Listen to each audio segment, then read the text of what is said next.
Muito boa noite a todos. Muito obrigado por vocês estarem aqui. Sei que a agenda de vocês aqui, principalmente em São Paulo, é uma agenda bastante atribulada, vocês devem ter muita coisa para fazer, e eu agradeço vocês estarem aqui. Queria agradecer a equipe da Apex, que organizou esse trabalho, principalmente você, Marco. Para quem não sabe, o Marco, na Apex, ele cuida de um programa chamado Design Export, e a gente ficou sabendo ontem que nós somos finalistas em Dubai, e ele está viajando essa semana para lá e vai ganhar um prêmio importante para o Brasil. Já ganhou, acredite. Temos aqui a professora Lívia. Professora, muito obrigado por ter vindo. Eu sou o seu fã de leitura e hoje eu tenho aqui o prazer de te conhecer e devo admitir que estou muito feliz e, ao mesmo tempo, bastante ansioso para te escutar. Temos aqui praticamente quase que todas as entidades que têm projeto com a Apex. Todas essas entidades elas atuam fortemente em duas linhas de negócios, promoção de exportações e atração de investimento, que certamente esses dois componentes vão muito mais além de negócios. A gente está tratando aqui do desenvolvimento do nosso país. Então, a gente enxerga o trabalho da Apex como um trabalho de bastante relevância e que essas entidades aqui têm um trabalho fundamental com as empresas e a tornam certamente mais competitivas no cenário internacional. E essa ideia de organizar esse meetup, foi uma cópia de uma prospectiva que nós fizemos ao Vale do Silício. E, durante essa visita ao Vale do Silício, a gente não trouxe só o meetup. A gente trouxe, já queria trazer um tema bastante importante, que foi certamente um dos ingredientes mais incríveis que nós conhecemos naquele ecossistema do Vale do Silício, que é a questão da antropologia. Eu diria para a senhora que, claro, a senhora deve saber disso muito melhor que eu, mas que pelo menos 85%, 90% das empresas que nós visitamos no Vale do Silício, eles tinham um trabalho, dentro do grupo de trabalho, eles tinham sempre um antropólogo, sempre alguém que trabalhava a questão de enxergar um pouco mais o comportamento, de entender, e certamente com foco, obviamente, em consumo. E estou feliz porque a gente está com esse tema aqui hoje, é um tema diferente para a gente aqui trabalha com essas entidades, a gente organiza mais de 1000 eventos por ano. A gente trabalha com defesa de interesses, trabalha com a parte de certificação, organização de eventos no exterior, mas esse tema para a gente é um tema bastante especial, que certamente é uma das pedrinhas que estava faltando nesse mosaico do comércio exterior. Desejo à senhora boa sorte e, de novo, muito obrigado por estar aqui com a gente. Obrigado.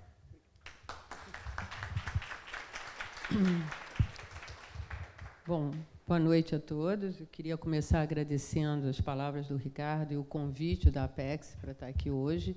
Espero realmente poder contribuir com o trabalho de vocês e vou tentar fazer com que o tempo renda, né, de uma forma eficiente e eficaz.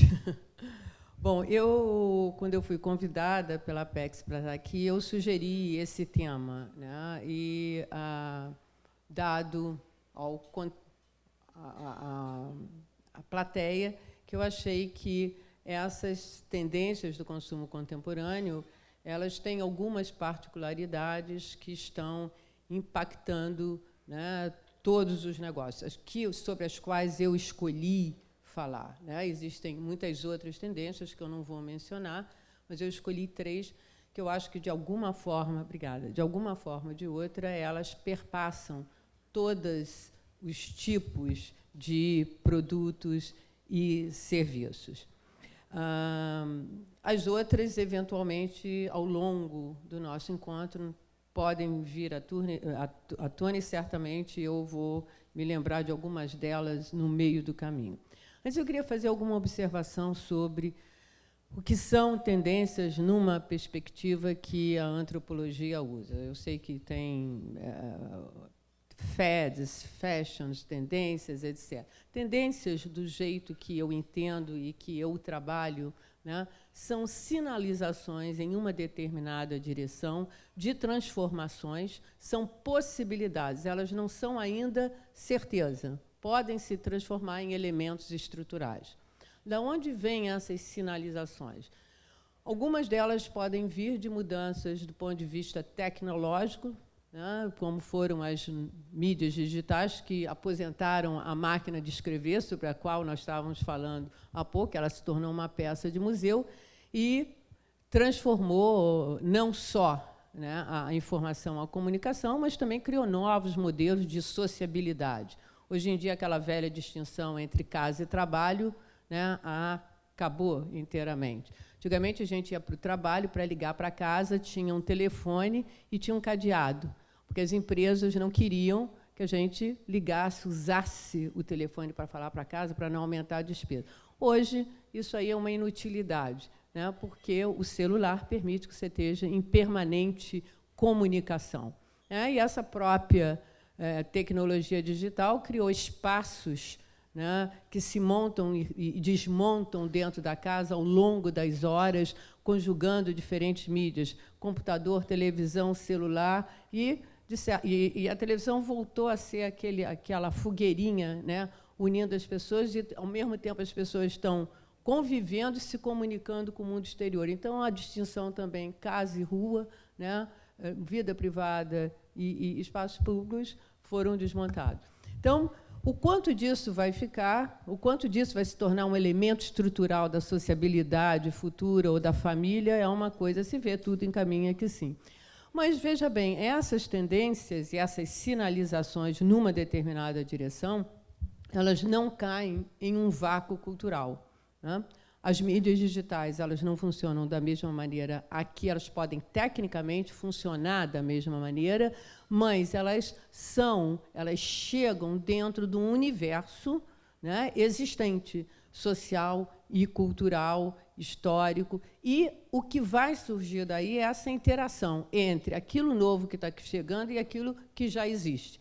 Por isso que existem inúmeras diversidades e variedades de estar no mundo, porque elas são sempre uma mistura, né, do novo com aquilo que já existe. É dessa interação, e é essa interação que é fundamental nós observarmos, né, naquilo que diz respeito ao nosso negócio, né, como essas interações se falam. Então, para organizar um pouquinho, eu fiz uma estrutura da apresentação. Antes de falar das tendências, eu queria dar 4 regras de bolso sobre a relação entre cultura e consumo, né? Regras que sejam práticas, que sejam objetivas, que qualquer tipo de negócio, de serviço, pode utilizar, né? Alguns princípios básicos, com exemplos reais. Depois eu vou falar sobre as tendências. Eu escolhi 3 tendências: saudabilidade e bem-estar, valor de origem, a politização do consumo, e sensorialidade e prazer. E, nas observações finais, vamos dizer assim, eu vou tentar... Eu trouxe o meu quadrinho construído, mas eu acho que é interessante nós pensarmos juntos, né, que possibilidades e desafios futuros, a partir daquilo que eu falei, estará sendo criado, o que vocês imaginam que possa acontecer. Então, vamos começar com a primeira regrinha. Não existe consumo genérico, né? Nós falamos consumo, consumidor, mas isso são abstrações, são conceitos meramente acadêmicos para você abordar uma determinada realidade, né? Consumo é sempre específico e particular. O que eu quero dizer com isso? Ninguém come genericamente, né? Nós comemos banana com casca, sem casca, com leite condensado, em rodelinha, como doce de banana, arroz, feijão, sushi, sashimi, né, comida italiana. Não existe um comer genérico. Ele é sempre particular, ele é sempre específico. E esse particular e específico é uma escolha que um determinado grupo social fez diante de múltiplas possibilidades tecnológicas e ecológicas e escolheu um determinado caminho. Segundo, o valor econômico advém do significado cultural. Se algo, né, que pode ter um imenso valor econômico não tem sentido, dificilmente ele se torna um produto. Tangibilizando isso com um exemplo. Os chineses, né, durante anos viveram fechados. É o inverso do que hoje se observa, né? Eles tinham, muito antes da chegada dos ocidentais, no final do século XIX, que forçaram a abertura da China e do Japão para o mundo, eles tinham armazéns com todos os produtos ocidentais ali expostos, e absolutamente não utilizavam. Aquilo não fazia sentido no cotidiano deles. Então, um dos presentes que a Inglaterra deu para Cixi, que foi a última imperatriz chinesa, né, foi um Rolls-Royce. Né? E difícil de usar, porque não tinham estradas, estavam se tentando fazer, mas, assim mesmo, dentro daquelas ruas de Pequim, poderia ser usado. Mas teve um elemento fundamental que fez com que ela não usasse o carro, porque nenhuma imperatriz poderia ter uma pessoa indo na frente dela, que seria o chofer dirigindo o carro. Era inadmissível, né, dentro de toda a posição que ela ocupava na simbologia, no significado, né, da cultura chinesa, que ela pudesse alguém ir caminhando na frente da imperatriz. Então, outra coisa importante, o consumidor ele pode mudar o significado que você atribui ou que a pessoa atribuiu na origem do produto. Né? Então, eu posso fazer um sabão em pó e fazer um amaciante, mas pessoas de baixa renda, como acontece aqui no Brasil, usam o sabão em pó como o amaciante, né? Porque dobra as fibras do tecido. Então, observar isso é absolutamente significativo. Né? Consumo é um processo social que começa antes da compra e termina no descarte final da mercadoria. Uma das grandes coisas, as modificações no consumo contemporâneo, é que as extremidades, as pontas do consumo, se tornaram extremamente valorizadas, né, por questões distintas. Né? A produção, por toda a implicação ecológica e de relações de produção, né, e o descarte, que o pós-consumo se tornou, hoje, uma oportunidade, inclusive, para novos negócios. Agora, quando eu digo que ele começa antes da compra e termina no descarte da mercadoria, o que isso quer dizer? Que tanto produção como, né, os bens e serviços, como a fruição desses bens e serviços de descarte, eles obedecem a uma gramática cultural tão naturalizada que nós não nos percebemos. Por exemplo, se eu perguntasse a vocês o que é um presente, não tem certo nem errado. Podem dizer qualquer coisa. O que é um presente? Uma lembrança, uma simbologia para mostrar que você se importa, que você quer bem. Então, eu posso dar um presente porque eu quero estabelecer um laço de reciprocidade, retribuir uma gentileza. Posso dar por uma obrigação àquela pessoa que eu não gosto, mas me deu um presentinho do Natal, agora eu sou obrigada a retribuir para ela. Né? Eu posso dar porque eu estou interessada naquela pessoa e quero, etc. Eu posso dar por 1000 razões possíveis. Mas todo e qualquer presente, independentemente do significado que nós estamos atribuindo, a razão pela qual nós estamos dando, obedece a uma mesma gramática, que que nós fazemos toda vez que vamos escolher para quem eu vou dar, né? Quando eu vou dar, qual é as circunstâncias, né? Qual é a condição social dessa pessoa, se ela tem muito, ela é uma pessoa difícil para dar. Tem uma frase clássica, não sei o que vai dar, ela tem tudo. Né?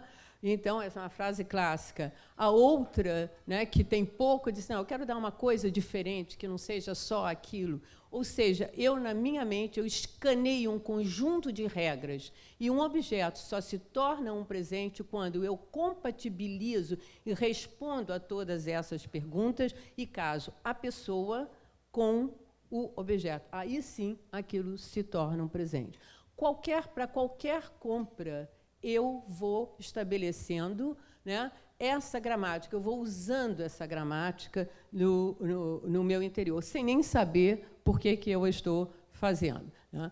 A outra coisa, vamos voltar. Então, o consumo está envolto numa economia moral. Né? Nós pensamos consumo como uma questão predominantemente econômica. Não é. O mercado é uma entidade eivada, permeada por moralidade. Para eu adquirir alguma coisa, não basta eu querer, ter dinheiro e isso está disponível. Eu tenho que ter uma justificativa. né? E essas justificativas são cruciais de serem entendidas. Eu não preciso de muita justificativa, por exemplo, para ir ao supermercado, porque a própria cultura ocidental ela dividiu os bens em necessários e supérfluos. Se eu compro bens supérfluos, né, eu preciso de muita justificativa, mas se eu compro bens provisionais, eu não preciso de quase nenhuma, porque, culturalmente, eu já tenho a justificativa, né, deles serem necessários. Mas, na verdade, se eu chegar na sua despensa, eu posso reduzi-la a menos de uma prateleira que todos sobreviveriam, ou seja, tudo ali é absolutamente supérfluo, mas eu não preciso justificar. Mas, se eu for comprar o meu 50º, o 100º sapato, né, ou a 13ª calça jeans, etc., aí eu preciso de uma justificativa moral, né, uma justificativa que seja admissível para mim e para os membros da minha família. Tanto é que tem patologias do consumo em que e técnicas de se chegar em casa com um novo produto e ninguém perceba, porque o outro exerce uma pressão social, que são extremamente interessantes. Tem mulheres que chegam ao extremo de deixar, né, o produto novo na loja e, quando quer sair, vai lá, apanha e traz para casa, né? Mas, dentro das várias justificativas, eu posso dizer, olha, vou economizar gastando. É quando eu digo, nossa, é uma ótima oportunidade, o preço está excelente. Então, eu tenho uma dimensão moral, que eu estou economizando, mas, ao economizar, eu gasto. Mas, moralmente, eu me sinto, né, apoiada, porque eu estou economizando, eu estou fazendo alguma coisa que é moralmente correta, né, tentar, né, gastar menos dinheiro, né, a sensação de gastar dinheiro tem uma conotação negativa. Eu posso também antecipar compras para poupar tempo e cansaço, estacionamento. Então, uma ótima oportunidade, vou comprar, né, um novo ar-condicionado que eu estou precisando, ou uma nova bolsa, ou uma nova gravata, o que for. Eu vou, né, antecipar as compras natalinas, mesmo que, durante o período, eu continue fazendo as compras natalinas. Quando esgotam todas as possibilidades, eu posso dizer, né, aqui é a mãe de todas as justificativas, eu mereço, né? E há 15, 20 anos atrás, você não tinha justificativa de eu mereço.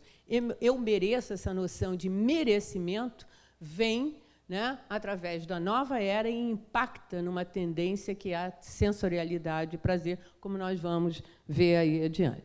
Então, quais são as justificativas usadas aonde eu vou operar, onde eu vou colocar o meu produto? É importante eu saber se ele é um produto doméstico, se ele é um serviço, como é a dinâmica, né, aonde ele vai operar, e como é que as pessoas se comportam, como é que as pessoas, né, quais são as lógicas e valores que estão por trás, né, de toda aquela dinâmica. Bens e serviços não existem sozinhos, né? Eles são sempre partes de algum sistema, ou de um sistema alimentar, ou do sistema de higiene, ou do sistema de limpeza, ou de um sistema financeiro. Nós temos o hábito, né, de pensar o nosso produto como único. Na verdade, o significado dele é dado pela relação que ele mantém com outros elementos do sistema que pertence. Então, se eu vou produzir um tipo de alimento, eu tenho que entender qual é a lógica desse sistema alimentar. Por exemplo, qual é a lógica de ingestão de comida no Brasil? Como é que nós ingerimos? Vocês acabaram de praticá-la.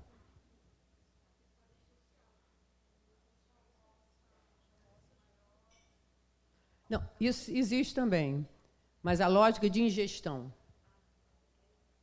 Não.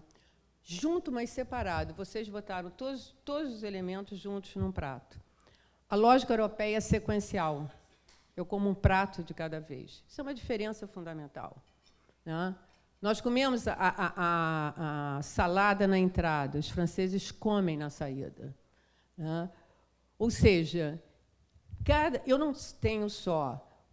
Por exemplo, o significado da carne, para nós, é absolutamente fundamental no sentido de dar sustância à refeição. Mas, ainda, a carne ela é o elemento central e todo o resto é o acompanhamento. No Brasil, são 6, 7 acompanhamentos. Arroz e feijão é suposto, é dado, é default. Nem entra. Quando você pergunta o que você tem para jantar, você não diz, olha, hoje tem arroz e feijão. Não. Você vai dizer, tem carne, soufflé, batata. Então, está dentro de um sistema. Né? Nos Estados Unidos, você tem uma galinha e uma salada. E, geralmente, uma salada é uma salada. Não é um salpicão, como nós, né, imaginamos. Então, ele está sempre inserido num sistema, se é um alimento, num sistema alimentar. Qual é a lógica desse sistema? Qual é a dinâmica desse sistema? A mesma coisa, roupa. Não há a menor distinção, sempre, né, a calça jeans ela está inserida num sistema de vestuário, né, que faz com que ela tenha uma relação, né, dada pelas diferenças que ela mantém com os outros elementos do sistema e que dá a especificidade dela. Qual é essa diferença? Né? Qual é essa especificidade? Brasil. Né? Nós temos um sistema onde a lógica da limpeza é contínua à lógica da beleza. Para nós, no Brasil, homens ou mulheres, ninguém se arruma para sair sem tomar banho.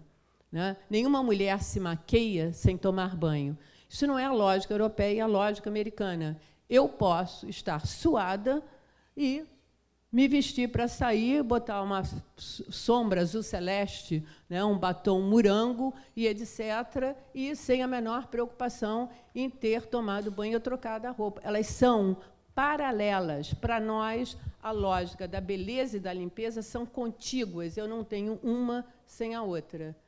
Então, o uso que nós fazemos de maquiagem e de elementos de limpeza, e o Brasil é um dos países que mais gasta em limpeza e higiene, né? Não só corporal, mas de dentro de casa, porque todo o sistema é baseado numa lógica de poluição. Eu não misturo, por exemplo, roupas quando eu vou lavar. É diferente de uma máquina, né, no exterior. Quando você abre e sai, tira tudo. Roupa de cama, roupa de baixo, tênis, etc. Está tudo ali misturado. A nossa, não. Você separa uma máquina para roupa de banho, outra para roupa de cama, roupa de bebê não vai para a máquina. E assim, porque a nossa lógica de poluição, a mistura dessa roupa contamina a outra. Contamina fisicamente? É claro que não. Contamina na nossa percepção simbolicamente, culturalmente. Isso é fundamental se entender, porque o meu produto vai interagir com esses elementos. Então, a última regrinha, né, teriam outras, é entender a qual sistema o seu produto faz parte e como esse sistema funciona, qual é a sua dinâmica, quais são os seus subsistemas. Bom, então, vamos agora ver as tendências. Bom, primeiro, da onde vieram essas tendências que hoje marcadamente estão influenciando, né, todos os mercados? Primeiro, do movimento de contracultura da década de 60. Né?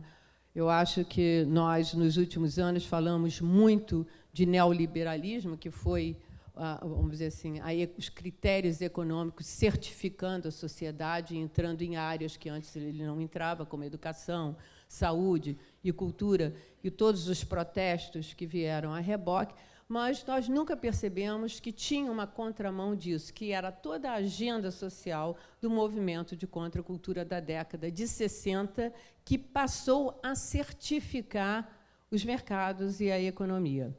Então, todo aquele protesto, né, da década de 60 contra a vida industrial, contra o estilo de vida contemporâneo, né, contra o maltrato da natureza, contra a vida materialista, tudo isso eclodiram com força na década de 80 e passaram, de certa forma, a pautar as empresas. E daí surgiram todas essas três tendências que passaram, de alguma forma, a tangibilizar os negócios em todas as áreas, influenciando o descarte, influenciando o invólucro, influenciando a embalagem, a rotulagem e a própria consistência do produto. O que essa mudança de agenda diz? O lucro é permitido, só que não é mais permitido de qualquer maneira. Tem que ter certas regras sociais a serem objetivas para que o lucro possa ser alcançado.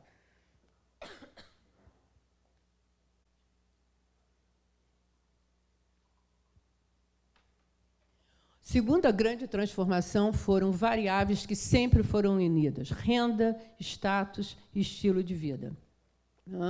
Renda, status e estilo de vida sempre caminharam relativamente juntas. Da década de 80 para cá, elas simplesmente tomaram caminhos diferentes.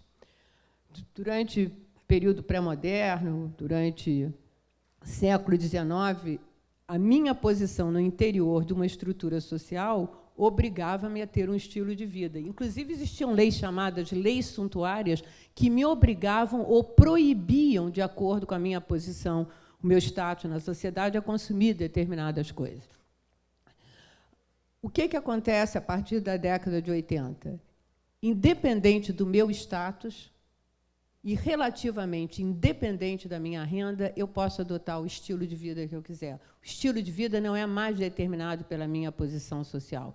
Então, se numa semana eu quero estar mais hippie, né, eu posso fazê-lo. Se eu quiser estar mais cool, mais aristocrático, independentemente se meu pai é rico ou pobre, eu posso andar da forma como eu quiser, ou seja, isso rompeu. E, ao romper essa relação íntima entre status e estilo de vida, o estilo de vida passa a ser um elemento fundamental na segmentação do mercado.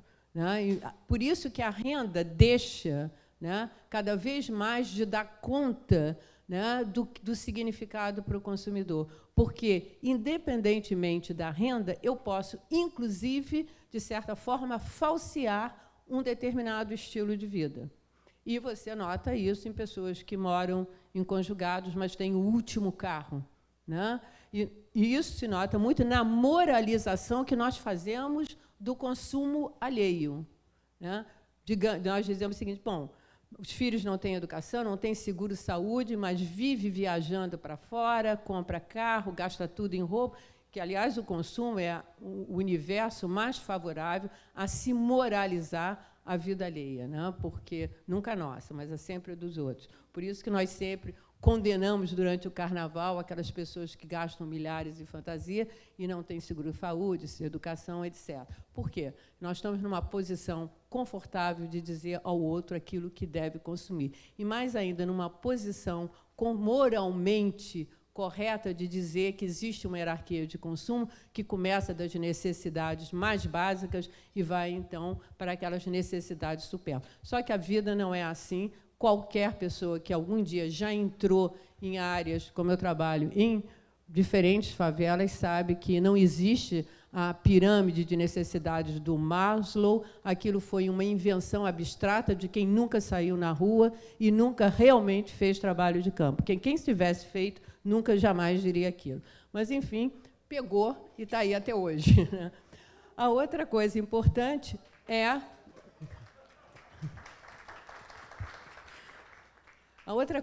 valorização das pontas de processo de consumo, de produção e descarte. Eu não vou me deter nelas, porque nós vamos falar um pouco aí na frente sobre todas as duas.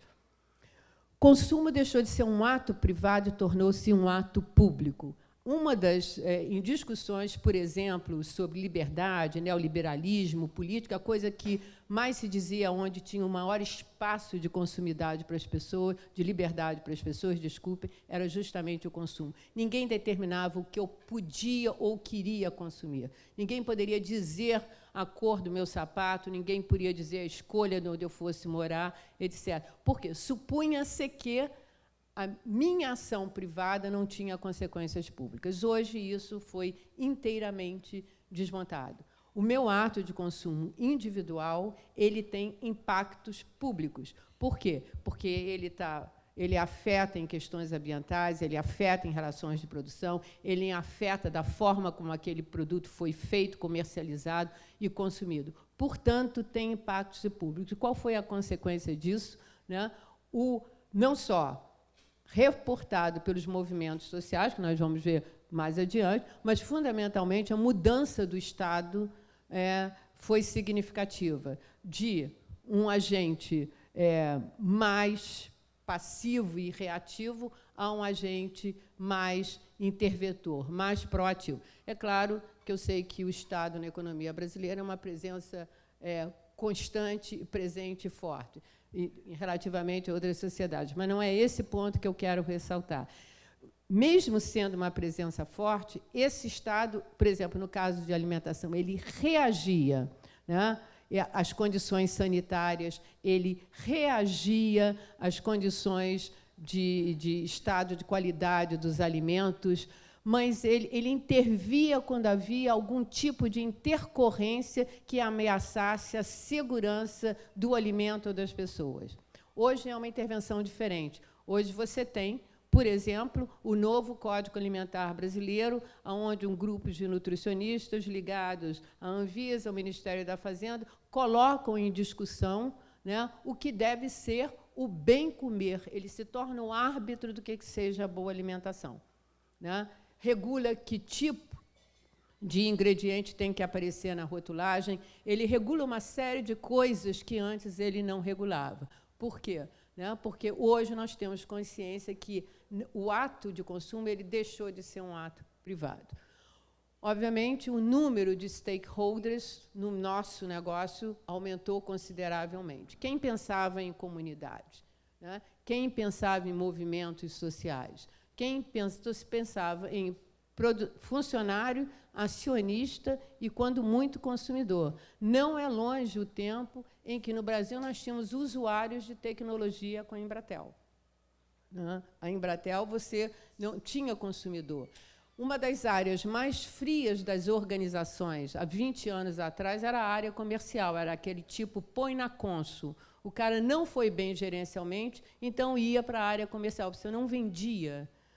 Não, o cara levava aquilo ou não levava coisa nenhuma, não era uma presença fundamental. E nós estamos agora aprendendo a sermos consumidores, porque, da mesma forma como se aprende a ser cidadão, se aprende a ser consumidor. Então, todo o número de stakeholders aumentou consideravelmente. Isso faz com que, hoje em dia, dentro das empresas, elas tenham novos tipos de profissionais, aqueles que estão treinados a falar com o terceiro e quarto setor, que é um outro tipo de diálogo e interação, né, que altera, inclusive, a dinâmica interna e por fim, o aumento das responsabilidades individuais nas próprias escolhas, né? Como a minha escolha é uma escolha que afeta a sociedade como um todo, que tem consequências públicas, eu, cada vez mais, estou sendo e posso ser, eventualmente, num futuro, muito mais responsabilizado pelas minhas escolhas, que é o que já está acontecendo. Bom, vamos agora ver uma das primeiras tendências. O que eu falei anteriormente são as características de todas essas tendências que afetaram indistintamente. Saudabilidade e bem-estar é um termo guarda-chuva, né, que cobre não só a alimentação, mas cobre toda uma concepção de corpo e de ver inteiramente diferente, né? Há um processo, né, que um sociólogo inglês chamou da orientalização do Ocidente. Um conjunto de práticas e filosofias cotidianas que são originárias do Oriente, que hoje impregnam a vida ocidental. Por exemplo, a noção de harmonia, que aparece em Yang e Ying na China, chakras na Índia e assim sucessivamente. Elas aqui foram transformadas dentro das nossas esferas, né, de vida, comunidade, o mundo emocional, o mundo profissional, o mundo familiar, etc., etc. Ou seja, essa concepção é que nós temos que estar em equilíbrio, né, não só com corpo e mente, como era corpo são e numa mente sadia, mas em todas as esferas da nossa vida. É claro que, na prática cotidiana, nada é assim, né? Todo mundo trabalha 12, 14 horas por dia, mas a empresa tem um programa de qualidade de vida, que não faz o menor sentido, mas como as tecnologias gerenciais estão aí para isso mesmo, então todo mundo adota isso tudo. Ela envolve não só o bem-estar, principalmente a alimentação nessa tendência, ela é fundamental, e eu vou falar mais particularmente disso, mas ela integra físico, espiritual, emocional, tentando criar uma noção de integração, de equilíbrio e harmonia. né? Isso foi uma explosão em termos de novos produtos e novos mercados. Por exemplo, se nós viajássemos há 25 anos atrás, dificilmente em um hotel você ia encontrar uma academia de ginástica, né? Mas hoje, uma das coisas fundamentais é saber se tem academia de ginástica, né? Porque você vai correr, mesmo que você carrega o tênis, mesmo que você não use, mas tenha a consciência tranquila de que você fez a sua parte, se tiver a oportunidade de correr, né? Você tem spas, né? Você tem o spa, você tem uma noção de que você precisa quebrar o ritmo do seu cotidiano e descansar e relaxar. Portanto, criou-se o conceito de spas urbanos, que antes spa era um lugar que você saía do ambiente que você estava. Hoje você já pega só um break da onde você está. Então, tudo buscando essa harmonia imaginária de se acontecer. Bom, eu não preciso nem falar da parte esportiva, do vestuário esportivo, mas isso vem justamente a reboque dessa noção de que hoje é saudabilidade e bem-estar. Tanto é que o mercado de health and wellness é um dos que mais cresce em todo o mundo. E, dentro disso, você tem uma ligação entre alimentação e remédios funcionais, alimentação e cosmetologia, etc. Dentro da alimentação, ele é um rótulo que abriga várias diferentes perspectivas da relação com a comida. E a comida deixou de ser comida, passou a ser dieta. Ressignificou-se o termo, né? Quando eu era pequena, estar de dieta significava que você estava doente, por algum motivo. Então, se tomava chá preto, que hoje, né, o chá tem uma outra dimensão, você comia pirê de batata e um franguinho grelhado, né? Hoje, dieta não. Hoje, dieta corresponde a uma opção por um determinado estilo de vida, uma determinada filosofia de estar no mundo e de corpo. Então, dentro dessa noção de saudabilidade, você tem a saudabilidade funcional ou nutricionismo, que é extremamente difundida, que diz o seguinte: nós não comemos tomate, comemos licopênio. Você não come cenoura, você come beta-caroteno, ou seja, a comida sai da mesa e entra o nutriente. O fundamental dessa concepção de saudabilidade não é o comer, mas é aquilo que a comida oferece de nutrição, de alimento. E essa é uma diferença sociológica fundamental, que quem trabalha com comida não pode esquecer. O que é comida e o que é alimento. Alimento é aquilo que nutre, e várias coisas nutrem e nós não comemos, né?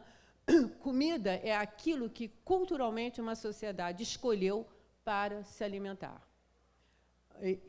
Tanto é que o discurso nutricional ele sempre foi um discurso descolado da sociedade, e todas as políticas públicas, geralmente, são descoladas da sociedade porque elas optam por um discurso nutricional.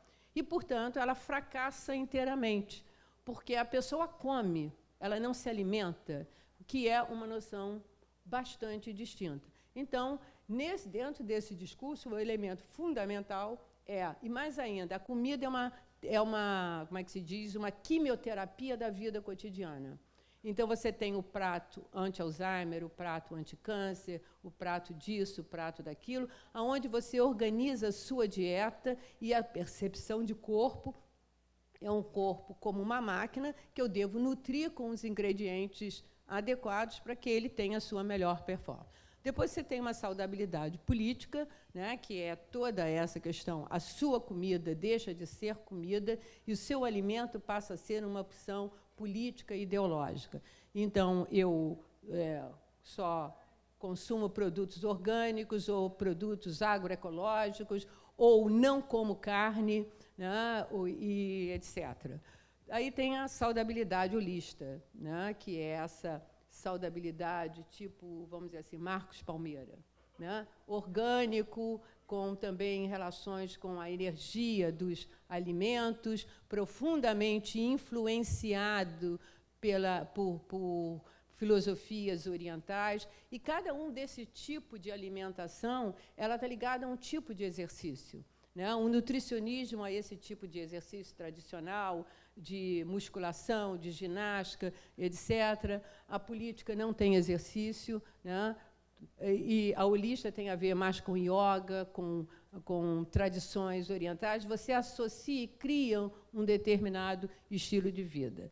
E saudabilidade pop, que é essa que incorpora qualquer novo ingrediente que diz que faz bem ao corpo, né? Por exemplo, as dietas detox, né? Então, são as dietas suco verde, goji berry, cada novo produto integra. Veja bem, embora eu esteja separando, essas tendências elas se encontram no prato do consumidor profundamente intercaladas, né? E eu compenso em diferentes momentos uma com outra.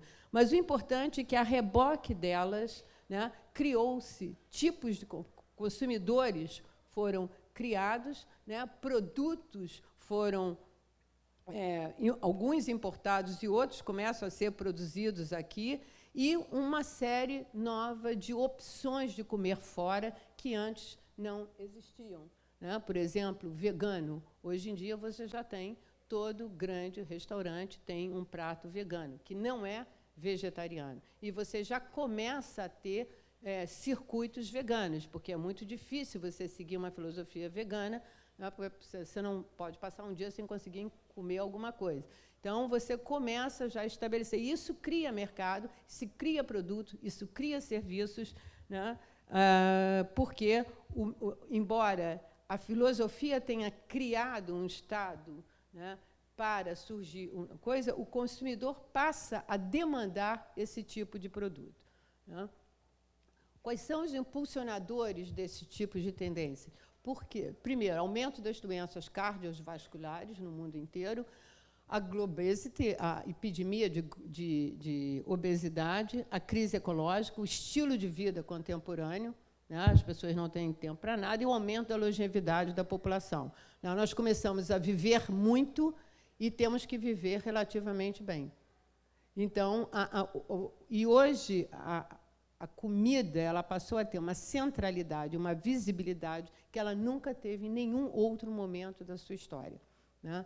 Hoje em dia, se come, se fala sobre alimentos, se lê sobre os alimentos, tem shows sobre alimentos, tem uma literatura, a própria comida se tornou um herói de livros, né? Tem alguns princípios que são fundamentais e que se espraiam para outras tendências, né? A importância atribuída na relação entre alimento e saúde. Até muito recentemente, até a década de 60, 70, doença se tratava com remédio, porque desde o estabelecimento da química física, você começou a separar a relação entre dieta e saúde, que foi uma relação que se manteve durante toda a história da humanidade. Com o aparecimento da farmacologia, separou-se isso, né? Doença era uma questão de remédio, e agora nós retomamos isso. Isso é uma verdadeira revolução do ponto de vista cultural e ideológico, reestabelecer essa relação, né? Por isso que você tem essa dimensão, essas várias modalidades de saudabilidade. E a noção de que você é aquilo que você come, né? Porque, como a sua dieta alimentar é ligada à sua saúde, a sua saúde é ligada às outras dimensões da sua vida, aquilo que você come determina quem você é. Isso dá margem a coisas muito interessantes, mas também há roubos, né, profundamente autoritários o que você deve comer.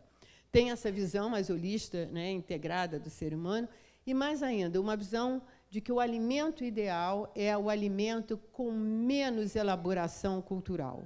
É aquele alimento mais próximo da natureza. Por isso que vocês veem na própria comunicação de alimentos muita referência ao rural, né, ao tradicional, aquela imagem, né, de um café numa cozinha de fazenda chegando até você. Quanto mais distância do urbano e do industrial e muito mais perto de uma ideia de natureza natural, que é igualmente socialmente construída, melhor se torna essa alimentação, né? o que traz isso também? Essa submissão do social ao nutricional, ao alimento. Então, daí se criar, o Brasil responde, aliás, muito bem a isso, não tanto quanto outros países, porque quando você adota um estilo de vida, né, você, obviamente, entra em contradição com outros estilos de vida. E sociabilidade se torna um problema. Se eu me torno vegana, eu não posso sair com ninguém para jantar, certo? Porque eu não posso nem ter os utensílios que manusearam carne interferindo na produção do meu alimento. Então, como fazer? E, como brasileiro, geralmente, o estilo de vida ele é sempre nuanceado, não é alguma coisa rígida, né? Nós compomos isso muito bem. Tem 2 exemplos, 2 tipos de restaurante no Brasil que são uma fantástica adaptação, né, no sentido de privilegiar a sociabilidade em detrimento do estilo de vida, que são as churrascarias, que, por incrível que pareça, né, não tem nada a ver com o estilo de vida vegano ou vegetariano, mas que criaram aqueles imensos buffets que você tem tudo, né? Você tem salmão, você tem lasanha, você tem sushi, sashimi, o que causa um verdadeiro horror a qualquer estrangeiro que venha ao Brasil, porque nós não temos o menor respeito por qualquer tradição culinária. A nossa lógica de comer junto, mas separado, faz com que você tenha arroz, feijão, sushi, sashimi, lasanha, tudo misturado num prato. E a outra grande versão foi o restaurante Aquilo, né? O restaurante Aquilo, ele tem todas as modalidades de alimento e ele permite, como esse tipo de churrascaria, que resolve aquele problema familiar. Aonde vamos almoçar? A filha, a adolescente e a mulher querem comer sushi e sashimi. O jovem, ele odeia isso, não é comida, não quer nem saber de salada, quer carne, quer peixe. E o quilo e a churrascaria, a brasileira, oferece justamente todas as opções. Isso é uma forma metafórica de dizer que eu privilegio a sociabilidade, o estar juntos, em detrimento, né, da minha fidelidade. Toda essa noção de saudabilidade e bem-estar, ela criou uma hierarquia de alimentos, né? O Fantástico é melhor, o Globo Repórter, né, de demonização e entronização de alimentos. Uma semana, o açúcar é a pior coisa. Na outra semana, ele é fundamental porque ele traz energia. No momento, é sódio, glúten e lácteos, né? Por quê? Porque, né, é preciso entender que a nutrição ela não é uma ciência exata, embora hoje, no Brasil, tenha uma vertente muito clara de se mostrar como aquilo que deve ser feito, inclusive dirigindo até políticas públicas. Mas, enfim, a ideia de que existem elementos, né, melhores e piores que oscilam, né, de acordo com as novas descobertas nutricionais. Existe também uma outra hierarquia de alimentos, mas essa hierarquia de alimentos ligada mais a posturas políticas e ideológicas, que é carnes versus não carnes. Inclusive, e é interessante que o Singer, que é um filósofo americano de defesa do maltrato animal, para ele, é claro que existe uma hierarquia entre aqueles que comem carne e aqueles que não comem carne. Aqueles que não comem carne são moralmente superiores do que aqueles que comem carne. E uma outra dimensão, até o pecado original, o pecado capital da gula, né, ele está trazendo de novo no centro do palco, para ser uma nova forma de pressão moral sobre aqueles que comem carne. Então, você tem o jogo muito grande de identidades e estilos de vida acontecendo simultaneamente, né, e ligados à noção que nunca a alimentação desempenhou da alimentação como instrumento de mudança social, né? Então, todas essas políticas ideológicas de comer carne, em termos, por exemplo, de ecologia, em termos de maltrato animal, em termos de privilégios de produtos tradicionais, de populações carentes, fair trade, etc., são tentativas que vão desde uma hierarquia moral até uma mudança, de fato, das relações norte-sul, hemisfério norte e hemisfério sul, do ponto de vista comercial, com a noção de fair trade, mas usando o alimento como instrumento de mudança social, né? A comida se torna, né, uma fonte forte hoje de identidade e moralidade e é um imperativo categórico. Vocês têm no Facebook, no Orkut, pessoas que são vegetarianas, começam a colocar, né, no Orkut era uma folhazinha para indicar, né, não sei como é no Facebook, eu não tenho, mas quando eu faço pesquisa, eu observo esses detalhes. Então, isso começa a ser um impositivo moral, né, uma tentativa de fazer disso um imperativo categórico, ou seja, essa é uma regra universal. Você tem que comer moral e nutricionalmente correto.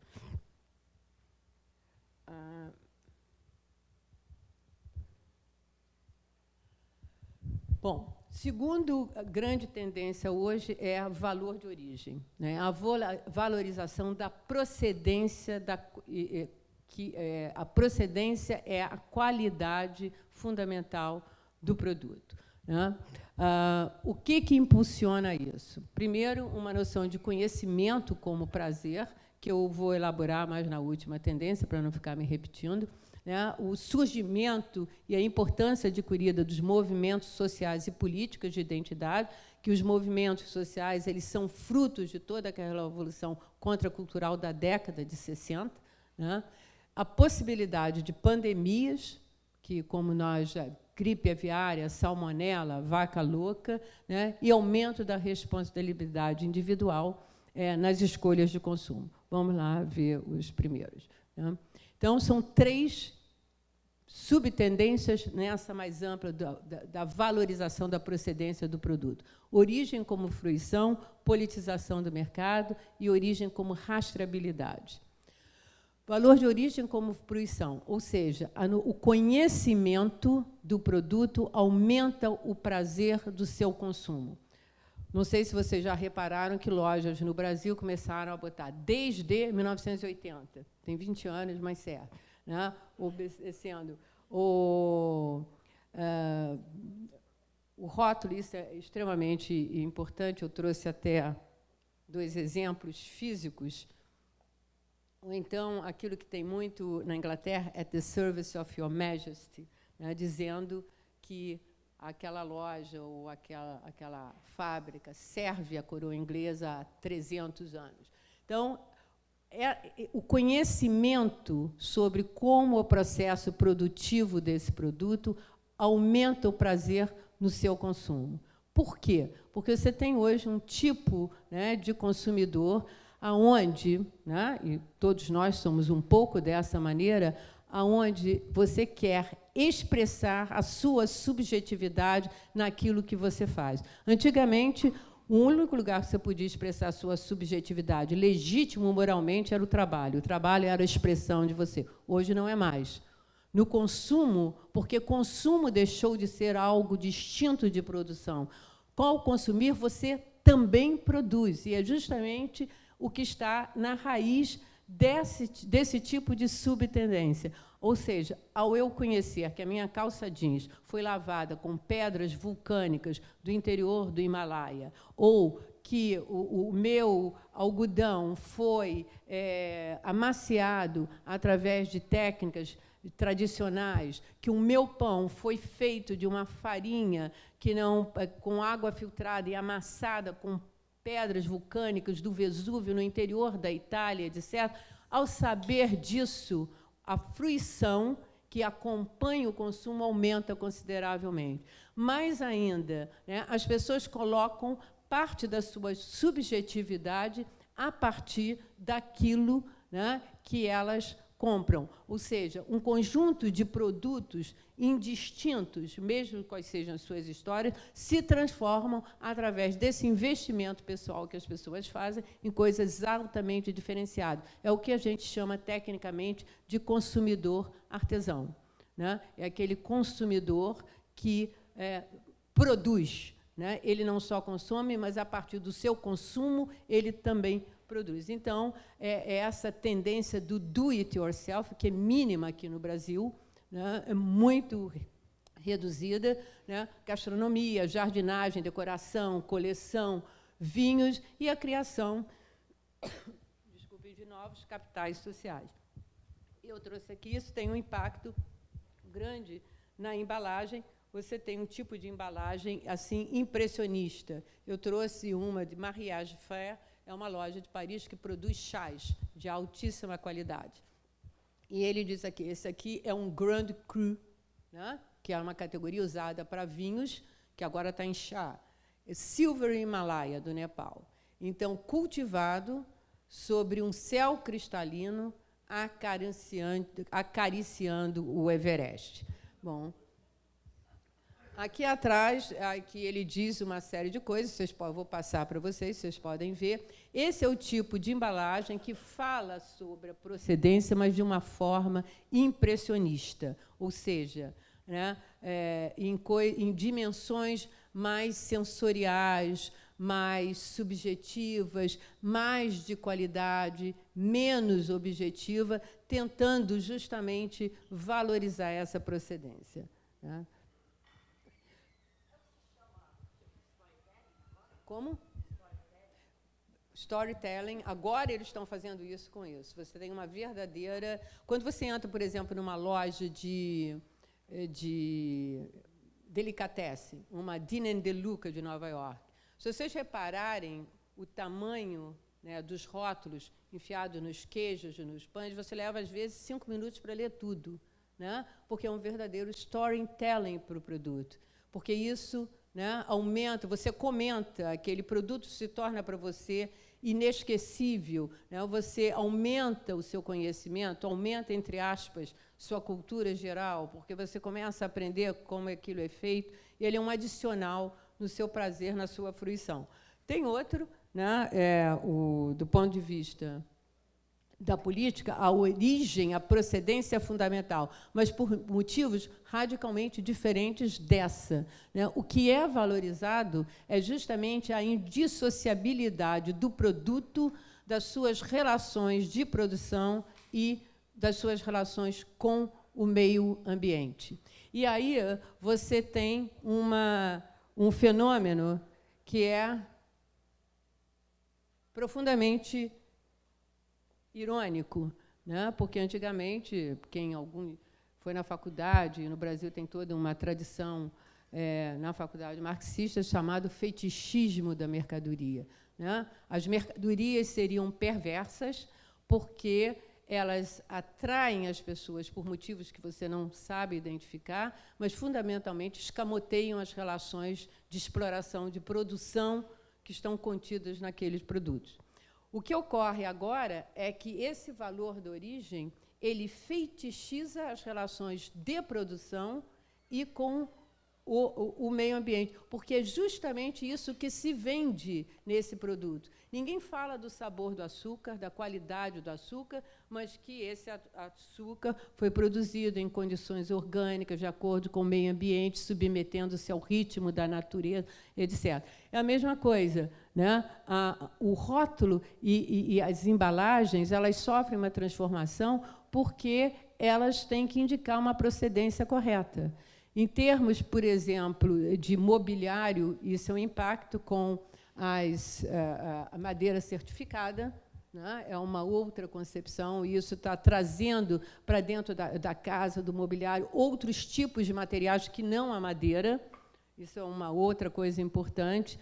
E o que se vende realmente são as relações de produção no produto. O consumidor desse tipo de produto, e que não abre mão, é claro, né? Ele é um segmento pequeno, mas cada vez mais, porque pela própria intervenção do Estado, pelo próprio peso dos movimentos sociais, pelas próprias demandas de nós, consumidores, né, essas exigências começam a aparecer no rótulo do coisa. Por exemplo, o Fair Trade hoje é uma instituição, é uma organização globalizada, aonde que começou através de pequenas ONGs, tentando equilibrar o desequilíbrio entre Norte e Sul, produtores do Sul, consumidores do Norte, que hoje inclui, né, gigantes como a Nestlé, né, como a Unilever, e etc.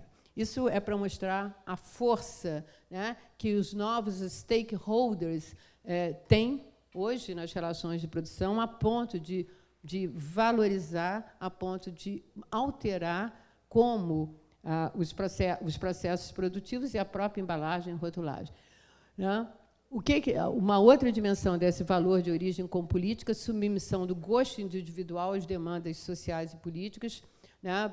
Na questão da roupa, na questão da comida, na questão da moradia, o que é fundamental para essas pessoas. Né? É o caso, por exemplo, típico do algodão orgânico e da tintura orgânica, né? Que você tem um espectro de cor extremamente limitado, é um índigo, um azul índigo e uns marrons, mas que para essas pessoas, né, para esse tipo de consumidor, se torna. E isso vai crescendo, né? Ao mesmo tempo, isso mobiliza uma nova dinâmica de mercado, porque as pessoas querem novas cores, mesmo com algodão orgânico, e isso provoca uma nostalgia e romantização do rural, do autêntico, do artesanal, tradicional. Hoje, qualquer produto, né, ele se remete a uma origem perdida no tempo e no espaço. Então, você tem a valorização de técnicas de produção artesanal e produtos certificados, né, de todo tipo. Populações tradicionais, certificados orgânicos, fair trade, economia. E dentro disso, desses movimentos e dentro dessas condições, vocês também têm as disputas, né, de como será a certificação, uma autocertificação ou uma certificação externa, e coisas que não chegam até o consumo, mas que, do ponto de vista do processo produtivo, elas são extremamente importantes. Finalmente, origem como rastreabilidade, né? Isso é muito específico em relação à alimentação, mas o Brasil teve que se ajustar em muitos aspectos em relação a isso, porque, embora isso não seja proeminente para os americanos, é o princípio que os europeus chamam da precaução, né? Eu não sei as consequências de determinados ingredientes e determinados elementos, com o caso dos organismos geneticamente modificados, portanto, eu não posso introduzi-lo. Então, a pergunta, que antigamente era simples, para nós continua simples, mas para os europeus se tornaram extremamente complexas, né, devido a todas as pandemias que eles tiveram no interior, e a atuação ativa do Estado, e a capacidade que eu tenho de recuperar um produto ao longo de toda da sua cadeia produtiva, aonde foi produzido, né, como foi comercializado, para onde foi, e etc. Isso visando profundamente a segurança alimentar. Sensorialidade é a última, né? Quais são os aspectos impulsionadores dessa tendência?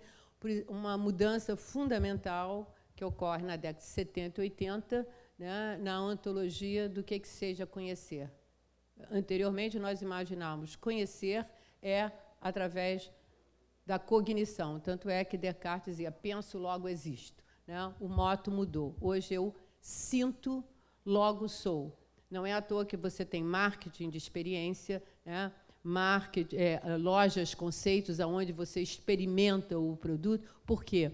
A noção de que eu só podia compreender do ponto de entender ou conhecer do ponto de cognitivo se mudou. Ao contrário, os meus 5 sentidos hoje são fundamentais no meu conhecimento. Conhecer é experimentar, conhecer é testar. Então, aquilo que a emoção e os sentidos que eram temidos pela filosofia racional, pela noção de que sentido, corpo, isso tudo eram instrumentos do diabo, enganavam você, porque o verdadeiro conhecimento estava através dessa relação cognitiva, cai por terra. Hoje, a noção é sinto, logo sou, que isso reforça toda a noção do consumo como alguma coisa que passa pelo indivíduo, que passa pela noção da sua individualidade.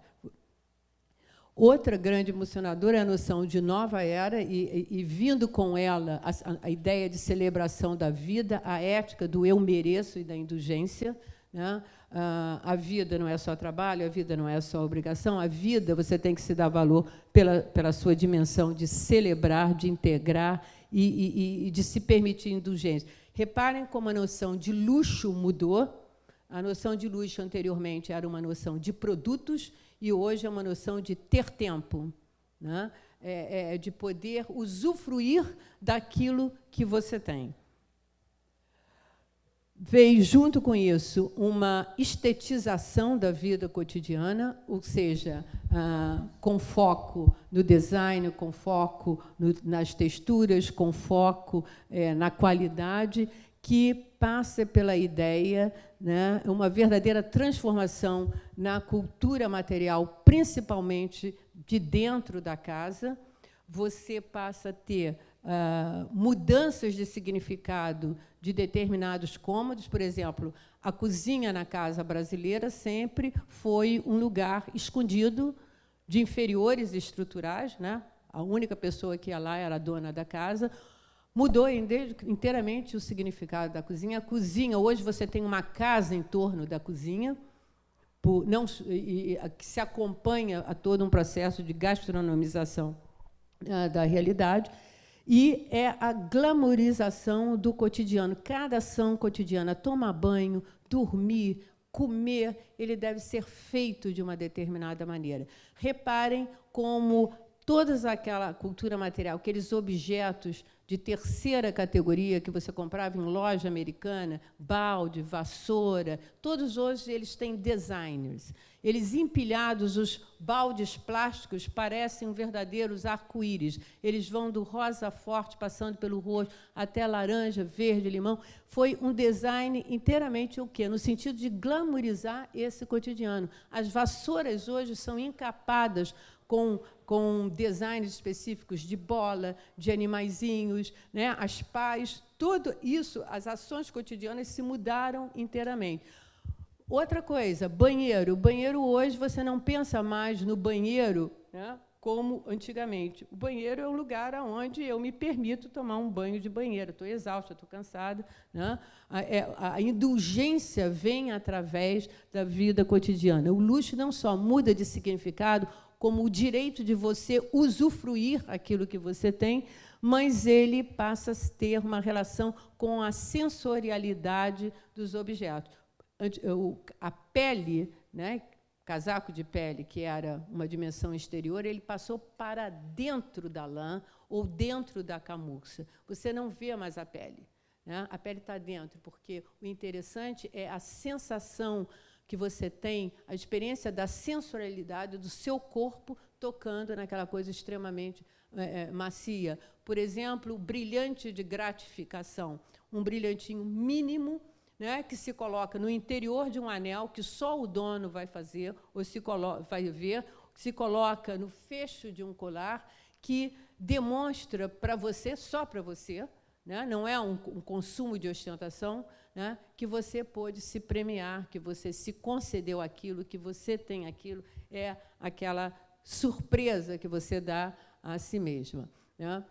Toda casa ela deve, né, a revolução, isso é interessante porque não ficou circunscrita ao topo da sociedade.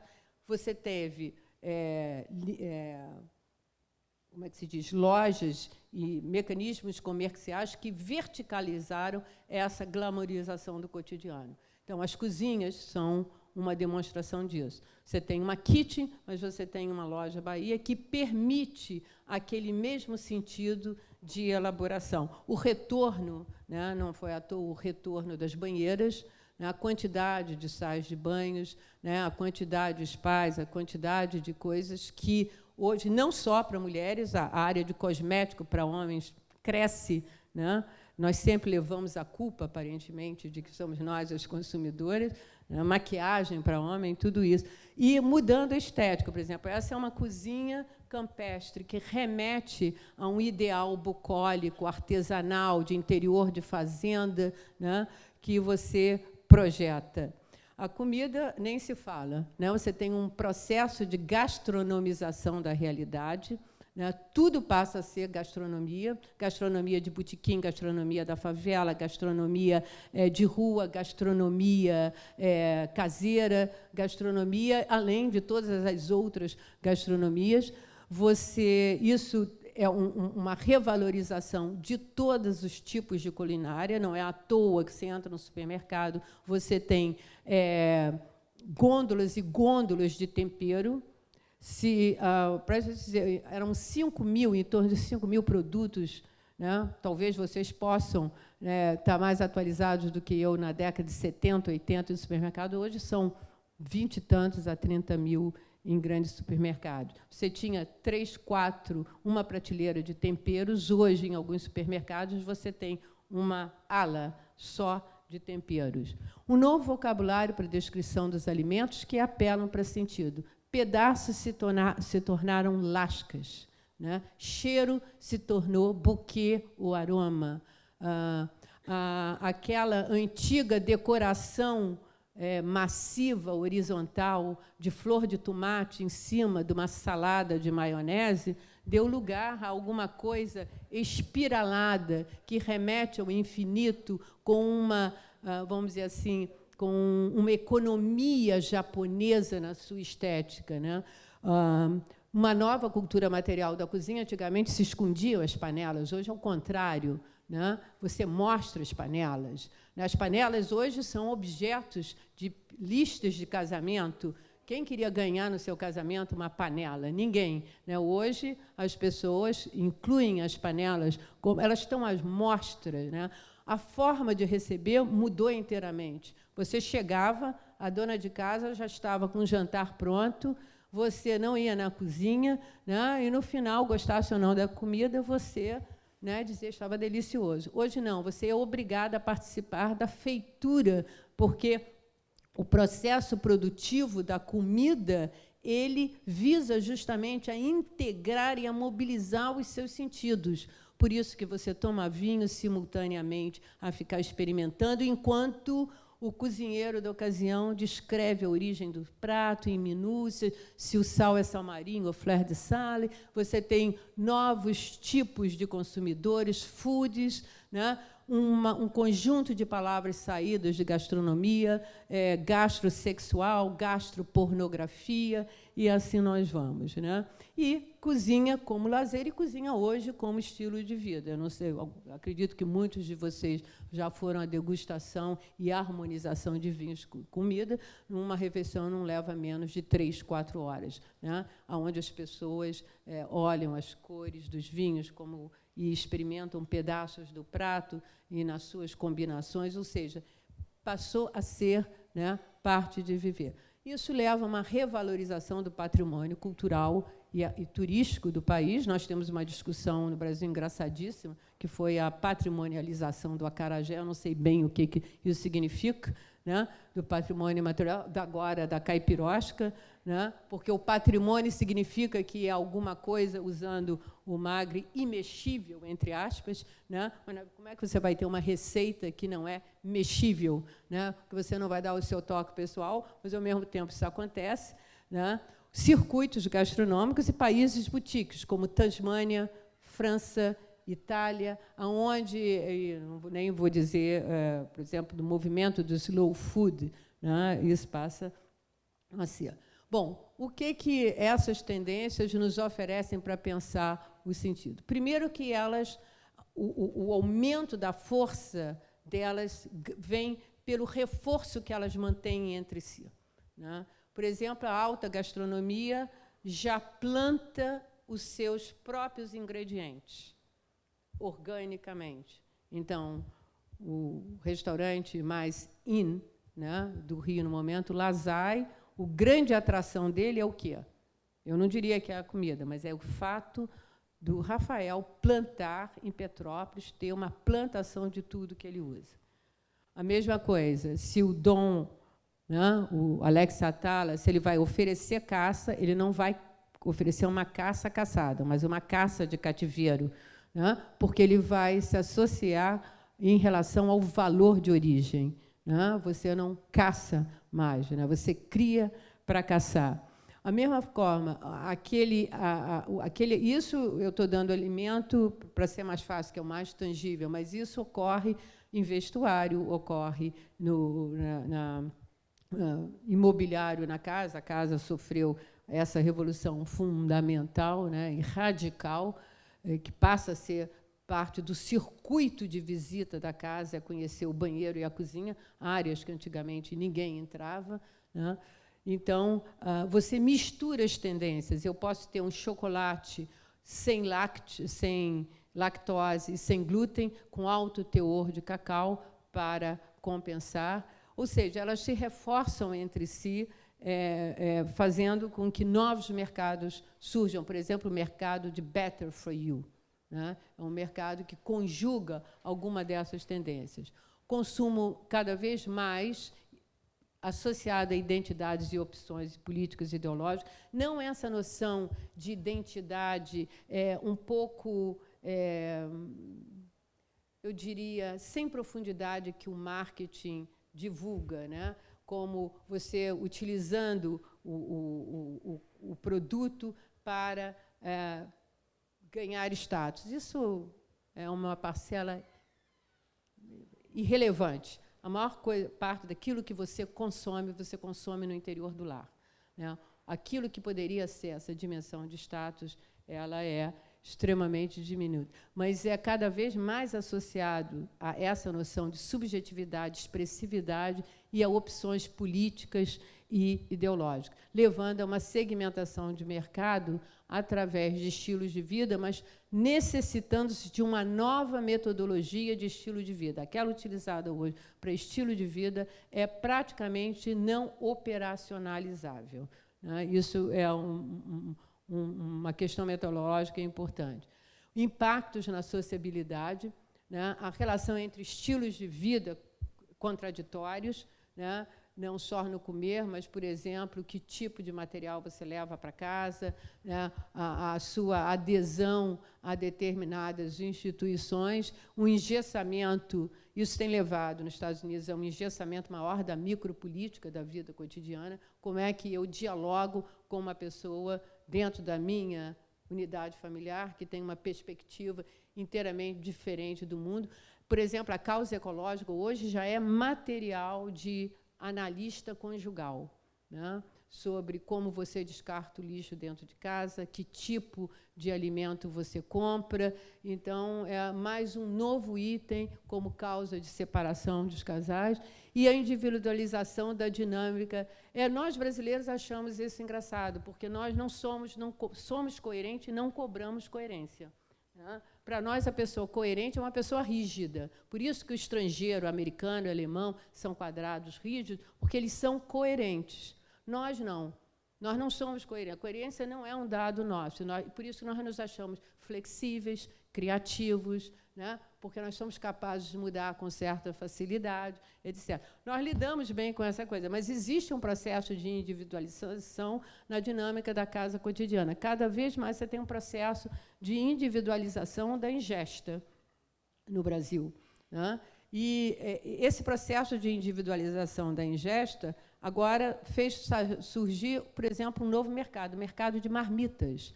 Marmitas era alguma coisa que tinha sido aposentada, ou era o estigma, né, da classe trabalhadora, você carregar a sua marmita para o trabalho.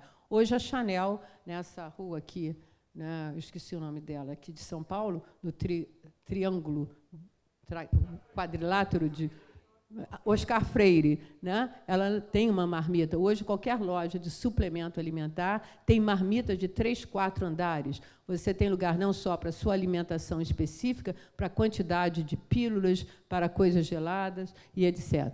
E, cada vez mais, o aumento nosso da responsabilidade das nossas escolhas. E, quer queiramos ou não, isso vai afetar a nossa relação com políticas públicas de saúde, com seguro e saúde, né? Com, por exemplo, o tipo de carro que você compra, né? O quanto você vai pagar de imposto, pelo custo ambiental que ele tem, pelo nível de segurança que tem. Ou seja, um carro menos seguro tem um imposto, tem um seguro, um carro menos seguro vai ter um seguro mais caro. Em suma, todas essas modificações, elas estão tendo e vão ter cada vez mais implicações, não só na criação de novos mercados, mas também numa modificação fundamental da nossa vida como consumidor. Só para terminar, eu vou lembrar a questão da água aqui em São Paulo e a nossa relação brasileira com a água. Todo mundo aqui, eu acredito que, no mínimo, tome 2 banhos por dia. Um quando acorda e o outro quando vai dormir. Sem a menor... Quer dizer, a gente dorme, né? Não vai se sujar, passou a noite dormindo, mas no dia seguinte de manhã toma banho de novo. E se for sair de noite, você toma banho. Se for se maquiar, se pintar, ou cinema, vai tomar um outro banho. Limpar, para nós, é lavar. É lavar o chão da cozinha, lavar as paredes da cozinha, lavar os banheiros. Nós temos ralo, né? Em outras sociedades não tem ralos, porque limpar é diferente de lavar. Então, isso implica, né, numa transformação de cotidiano de uma magnitude que nós ainda não nos damos conta, né, porque significa ressignificar, né, a vida cotidiana. Você estabelecer uma nova dinâmica, uma nova lógica, novos procedimentos, novas práticas domésticas que nós ainda não temos. Tanto é que algumas empresas são conscientes de que, como o maior impacto não está mais na produção, e sim no consumidor, elas estão investindo agora em produtos que consigam neutralizar esses impactos, em parte, como produtos concentrados, que demandem menos água, né, máquinas de lavar, torneiras, etc. Bom, gente, estou à disposição de vocês para as perguntas.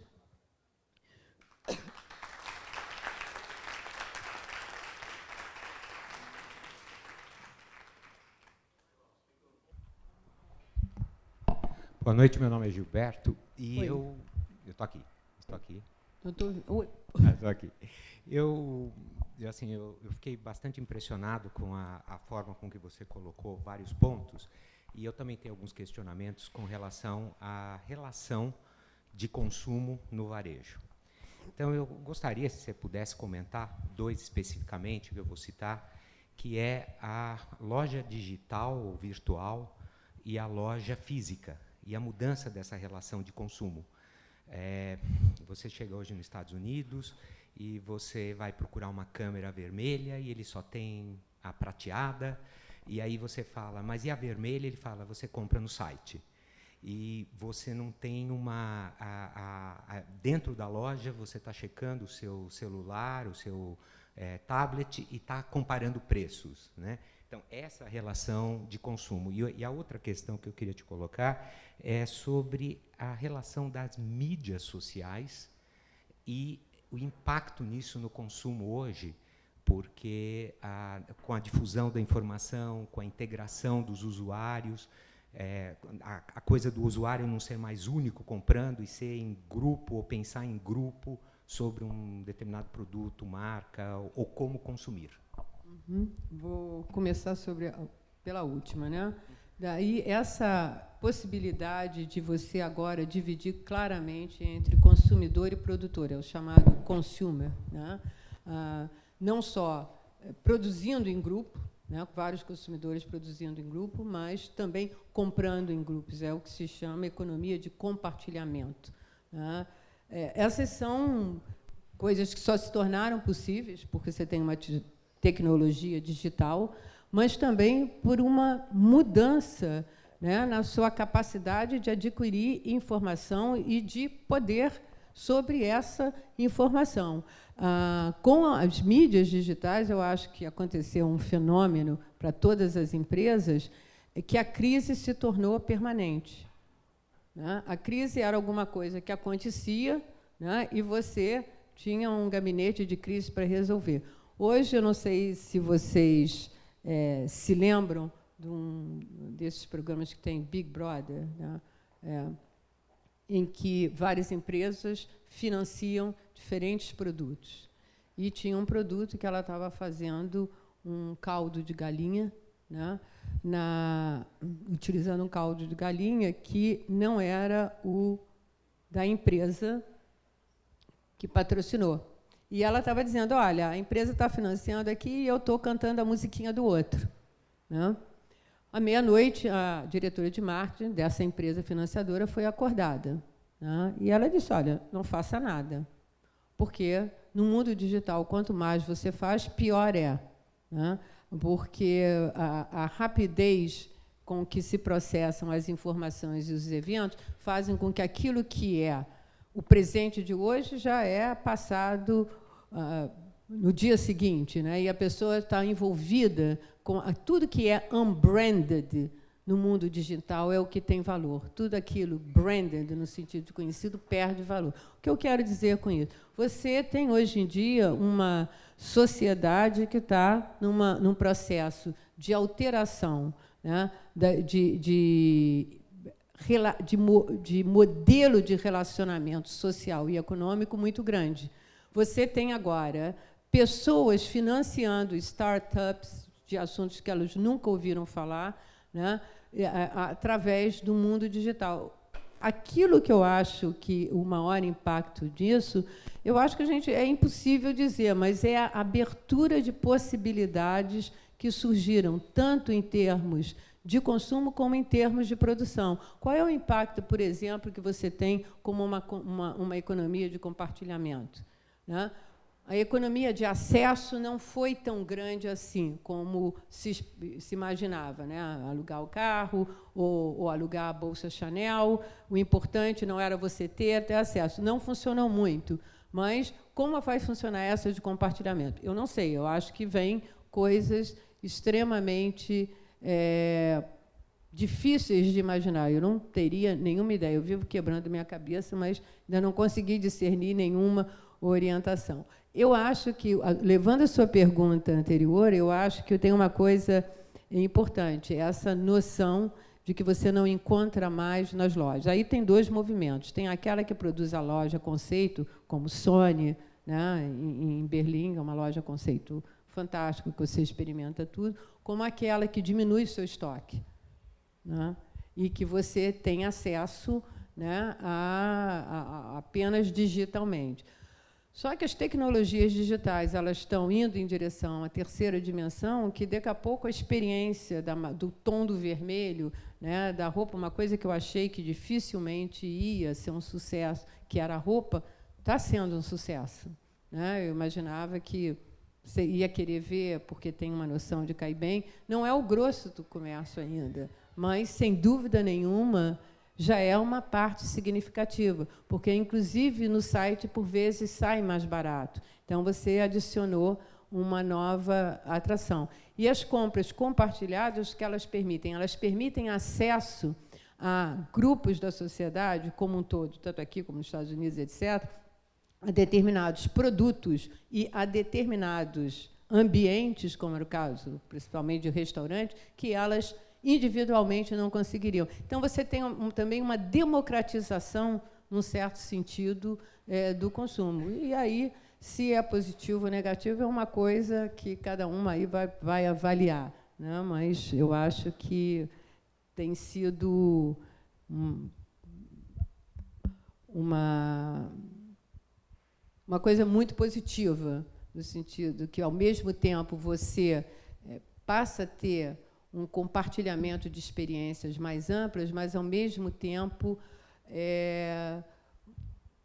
que cria uma base homogênea de diálogo para estilos de vida, mas, ao mesmo tempo, você cria um processo infindável de segmentação, né? Porque um processo de diferenciação, que é o caso, por exemplo, orgânico, hoje tornou-se mainstream. A agricultura ecológica segmenta-se, desqualifica o orgânico, né? Porque agora você tem que ser agroecologia ou ecologia. Então, você tem um processo incessante de segmentação.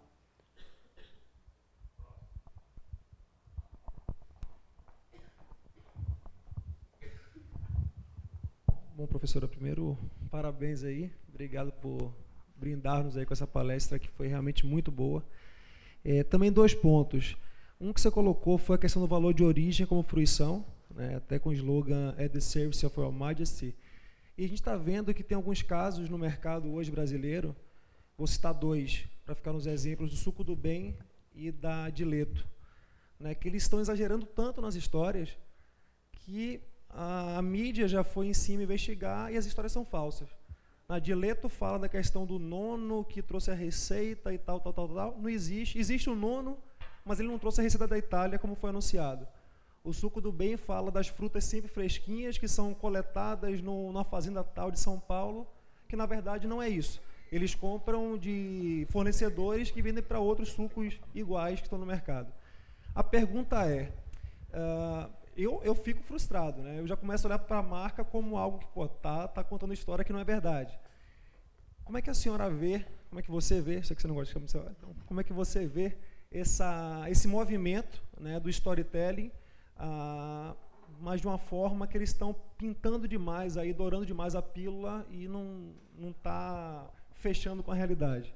Mas veja bem, como você mesmo disse, você já resolveu a questão, porque a mídia já foi atrás, já descobriu que não é verdade, e eles vão ter que refazer a storytelling deles, né? E, além de tudo, né, perder reputação, né, que eu hoje acredito que nenhuma marca queira perder. Mas isso vem de uma construção extremamente romântica sobre o que é a noção de tradicional autêntico. Autêntico não existe nada. Você pode ter alguma coisa tradicional. O autêntico pressupõe isolamento, não pressupõe mistura e pressupõe a manutenção de alguma coisa. Não existe nenhuma sociedade que tenha produzido nada autêntico no sentido de que não tenha sido misturado. Então, o máximo que a gente pode dizer é tradicional.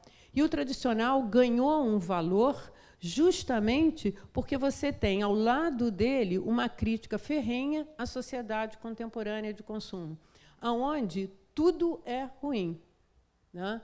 E tudo é bom, criou-se uma imagem romantizada de que as populações tradicionais, de que as populações indígenas não afetam a natureza, né? Tem uma visão romântica do rural. Da mesma forma, em ambas as situações, isso é uma construção cultural.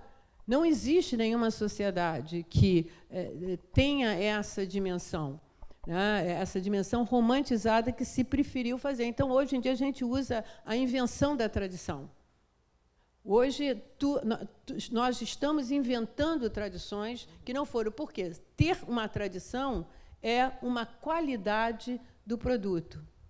Se isso vai permanecer, eu acho que é uma interrogação. Eu acho que o valor de origem, a procedência como uma qualidade importante do produto vai continuar, né? Cada vez mais profundamente, principalmente no que toca, né, às questões ecológicas, ambientais e as questões relativas a determinados tipos de população. Isso vai continuar. Mas essa invenção da tradição ela vai tender a arrefecer, porque isso é um processo, né, por exemplo, slow food, e mais ainda, uma ideia de que é possível retornar a um mundo arcádico, né, ideal, né, onde tudo era diferente. Nunca esse mundo existiu. A crítica que hoje nós fazemos à nossa sociedade, Aristóteles fazia em relação a dele. Não estou dizendo que não haja coisas ruins. O que eu acho é que isso se tornou uma verdadeira ideologia de retorno a um mundo pretérito, a um passado que nunca, na verdade, existiu. Então, esse tipo de coisa eu vejo que vai durar mais algum tempo, mas eu acho que não se mantém com a intensidade que hoje está se mantendo. Qual o sentido de você botar numa loja de sapato desde 1990? Né? E aí, eu acho que você vai ter um arrefecimento, não do valor de origem nesse sentido, mas rastreabilidade se mantém, eu acho até que vai aumentar. Inclusive, se a gente expandir os mercados, isso vai ser uma exigência. Valor de origem, questões sociais e ambientais, mas essa invenção da tradição, eu acho que ela tende a se arrefecer. Não vou dizer de imediato, né, porque ela está muito ainda presente. Não sei se está iniciando, mas está num momento que está subindo na crista da onda, começou a balançar, né? As pessoas vão ter que rever como colocar isso. O segundo ponto, professora, é sobre justamente a parte do slow food. Eu sei que é difícil fazer previsibilidade em relação à permanência, em relação à durabilidade. No entanto, a gente estava na Cial agora, que é uma feira grande de alimentos, a gente até comentou lá na PEX, naquela reunião que estaríamos indo, e assim, na sua análise, a gente teve um movimento muito forte com a questão do Red Bull e dos energy drinks, e agora estão surgindo bebidas que são justamente o oposto, como os local e outros drinks que tem valeriana, tem chás, tem outras coisas na fórmula. Como é que você vê esse movimento dos mercados, sobretudo mais maduros, né? Estados Unidos, Europa, que são os mercados que estão consumindo mais isso? Você acha que é uma segunda revolução e que veio para ficar, ou é algo mais temporário? Veja bem, eu acho que os produtos eles não expulsam os outros, eles se combinam, né? Principalmente na área de bebida e alimentação. Você passa a comer menor quantidade, mas você não tira da dieta. Se você olhar na prática a vida do consumidor, né, no cotidiano mesmo, como ele arruma a sua dinâmica doméstica, ele combina, né, de forma complementar diferentes tensões de economia, de, vamos dizer assim, exuberância de gastos, de saudabilidade, de indulgência. E a semana, ela, como nós dividimos culturalmente os dias da semana, demonstra isso claramente. Durante a semana, a segunda, terça, quarta, você tem uma coisa de maior restrição, né, de comidas mais simples, etc. À medida que se aproxima do final de semana, né, todo esse comedimento anterior ele vai dando lugar a uma maior extravagância, né, a uma vez eu estava na academia e tinha lá uma moça se pesando. Aí ela comentou com a amiga: bom, hoje é dia de meter o pé na jaca. Já fiz dieta a semana inteira, já malhei a semana inteira, agora é final de semana. O que isso quer dizer? Quer dizer que as pessoas, principalmente nós, esse consumidor profundamente ideológico, ele é muito pequeno, porque o custo disso, em termos de vida, em termos de gasto, ele tem que ser muito comprometido política e ideologicamente para ele seguir só uma coisa. O resto de nós, a massa do mercado, ela combina diferentes tensões, diferentes antinomias.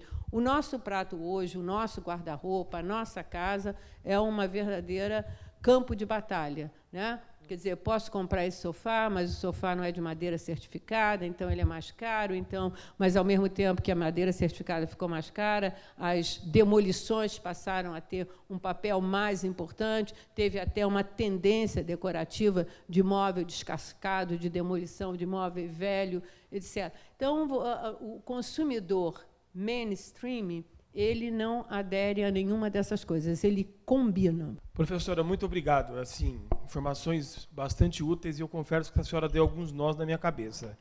Eu cheguei aqui com umas... Não, mas são bons, é bastante positivo. Eu queria entender o seguinte: na década de 80, acho que um dos movimentos no Brasil assim, mais importantes foi a questão da substituição das importações. Nós tínhamos uma demanda bastante forte, a gente não tinha oferta. Isso provocou as importações, e no Brasil a gente passou a querer produzir tudo. E esse passar a produzir tudo trouxe uma sensação para o Brasil de que nós somos competitivos em tudo. E eu acho que ninguém é e ninguém nem pode ser competitivo em tudo. Porque a hora que dois presidentes, dois ministros importantes sentam à mesa para discutir, eles vão querer equilibrar a balança e cada um vai querer vender e comprar aquilo que mais lhe interessa. Então, primeiro eu queria pegar essa parte de achar que a gente é competitivo em tudo, e depois eu queria trazer um pouco para a nossa realidade, que dentro da promoção das exportações, nós trabalhamos com resultados. Nós temos que diversificar os destinos das nossas exportações, o aumento em termos de valor, e, obviamente, ter sempre uma pauta com foco tecnológico. Então, minha pergunta é a seguinte: até que ponto, e assim a gente trabalhando, por exemplo, nós temos 74 projetos hoje setoriais, que representam um atendimento aí a um pouco mais de 12 mil empresas. Se a gente transfere isso para mercados prioritários, a gente está falando do mercado japonês, passando pelo mercado árabe, terminando no continente africano. Então, assim, os nossos públicos-alvos eles são completamente distintos e que exigem da gente um comportamento diferenciado na hora de se oferecer um produto e um serviço. Esse componente, por exemplo, dado toda essa variedade de interlocutores no exterior que nós temos, o tema antropologia, o quanto isso, se é que existe, eu não sei se a gente tem resposta, né, em termos até numéricos, que é uma coisa que eu sou bastante voltado, quanto isso pode ajudar, por exemplo, as exportações brasileiras para os mercados onde a gente tem oportunidade. Quanto esse componente ele é importante para a gente, de se estudar na antropologia esses mercados que a gente quer atuar. Eu vou dar um exemplo que eu dei lá na Apex, em Brasília, que eu acho que responde a sua pergunta, e depois eu adiciono do ponto de vista mais teórico. Uma fábrica de massas de bolo resolveu se instalar no Japão. Né? E, então, fizeram todos os procedimentos, etc., e foram ao teste no supermercado. Foi um sucesso. Aliás, os japoneses adoram patisserie francesa. Só descer em qualquer loja, né, de departamento lá, o Beiseman, né, é só alimentos. Então, foi um sucesso, a prova, todo mundo gostando, e aí lançaram a massa. Foi um fracasso, não venderam absolutamente nada. Aí foram descobrir uma coisa que, se tivessem feito uma etnografia, que é um método antropológico, descobriram que é o óbvio, o ululante. A cozinha japonesa, o sistema alimentar japonês, ele não tem o produto de forno. Ele tem a tempura, que é a fritura, ele tem o cozido, né, e tem o grelhado, mas ele não tem forno. Né? Ora, um mínimo de entender, por isso que eu falei, um produto, ele não é uma unidade autônoma, ele está inserido num sistema ou alimentar, ou culinário, ou de ingestão, ou de higiene, ou financeiro. Então, quando eles foram descobrir, não tem. Você acha que alguma japonesa ia mudar de casa para uma cozinha maior, comprar um fogão grande, ter um forno para fazer aquele bolo? Nunca. Ela ia comer na rua. Aí eles, para ajeitarem as coisas, resolveram mudar a composição da massa para fazer na panela de arroz. Outro crime, né? Porque na panela de arroz só se faz arroz, né? Só arroz. Então, quer dizer, são coisas elementares, por isso que eu dei aquelas 4 regrinhas, teria mais para dar, que quando você vai chegar num ambiente, né, que você não conhece, você tem que gastar um tempo entendendo quais são as lógicas que estão ali. É claro que tem um processo de globalização, né, todo mundo tem os mesmos produtos, todo mundo vê as mesmas coisas, mas as pessoas, e mesmo dentro das sociedades, a apropriação e a fruição dos produtos não é a mesma. E é isso que eu preciso entender.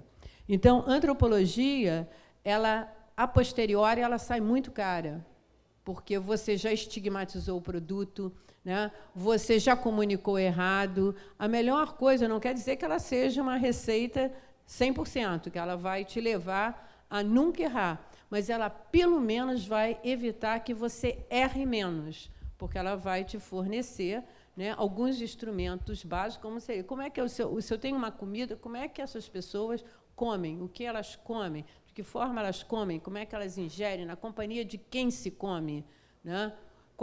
Por exemplo, o Brasil tem 3 sistemas, subsistemas alimentares muito claros: semana, final de semana e ritual, né?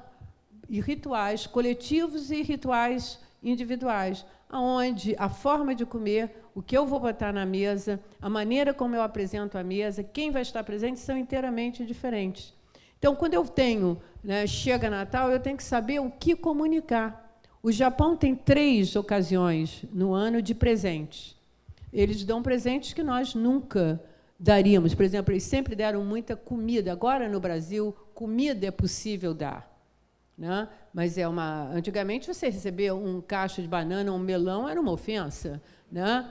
Papel higiênico, óleo, muito mais. Mas isso é dado, e não há nenhum problema. É dado coletivamente. Mas, por exemplo, hoje se dá cesta de café com leite, de café da manhã, né?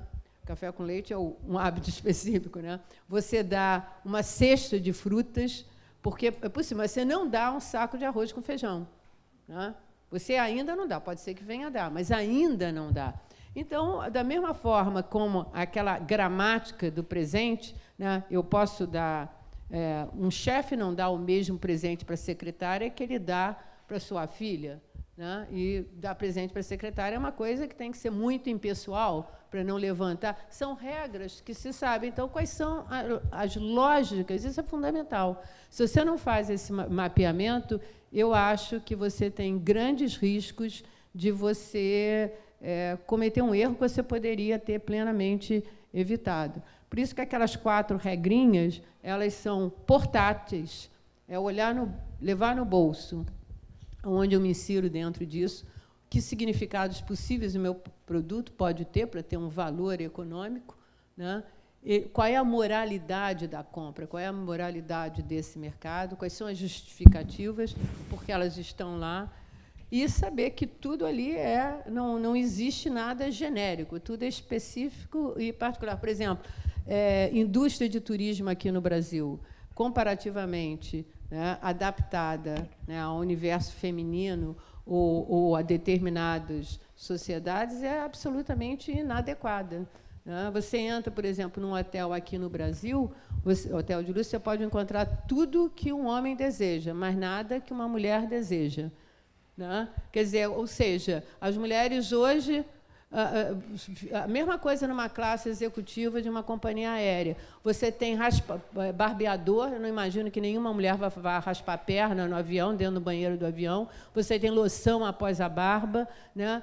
Mas absolutamente se ignora que existe um consumidor feminino.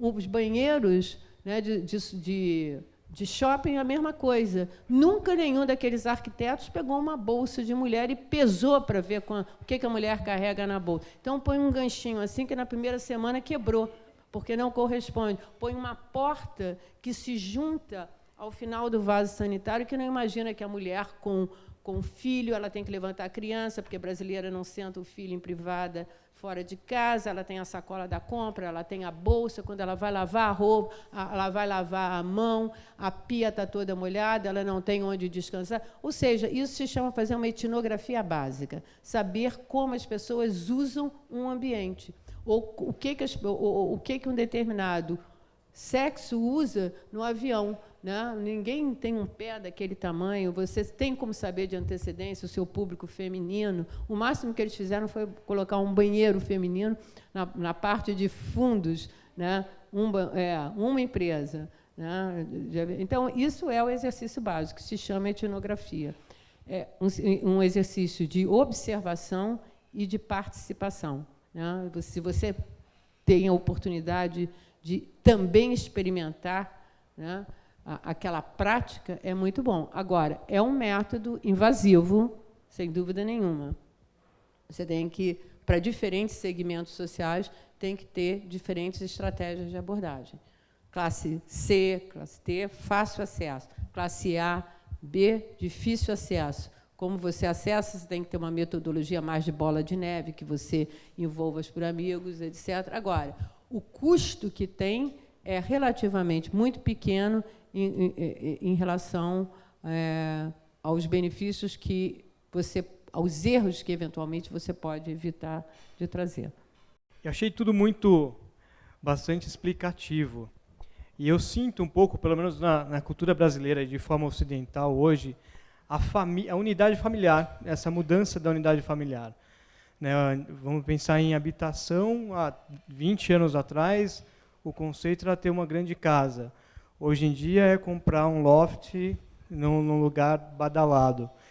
Como que a família se apresenta nesse mercado contemporâneo? Essa necessidade de uma família de uma esposa e um marido, ou realmente vão caminhar para pessoas vivendo sozinhas? Isso é um momento pontual ou a gente pode esperar mais de famílias menores ou de uma pessoa num lar?